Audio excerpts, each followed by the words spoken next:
दिलवा दुखाता हो, उन्हें कुछ न बुझाता हो, इन दिलवा दुखाता हो, उन्हें कुछ न बुझाता हो, पके हमारा प्यार कहे दिलो तू बिसार, कौन भइल हमसे खाता हो, एने दिलवा दुखाता हो, उन्हें कुछ न बुझाता हो, एने दिलवा दुखाता हो।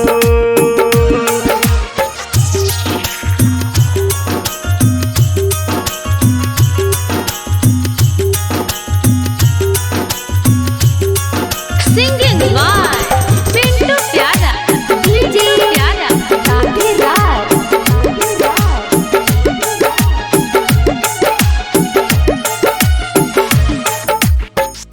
सारा कसम वादा तोड़ के गईली, बीच रहिया में छोड़ के गईली, हो सारा कसम वादा तोड़ के गईली, बीच रहिया में छोड़ के गईली, बीच रहिया में छोड़ के गईली, दिल तोड़े हमर दिल कोई जियल मुश्किल हो, दर्द न सहाता हो, एने दिलवा दुखाता हो, उन्हें कुछ न बुझाता हो, एने दिलवा दुखाता हो। Rupam recording studio Madhubani.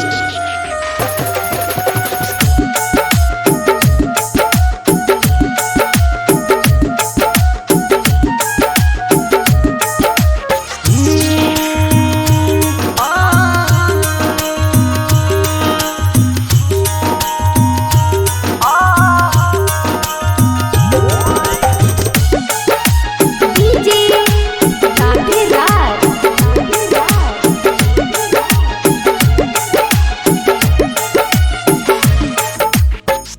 पिंटू हो प्यारा के जियते मुआइलू, छतिया पे हमरा तू खंजर चलैलू,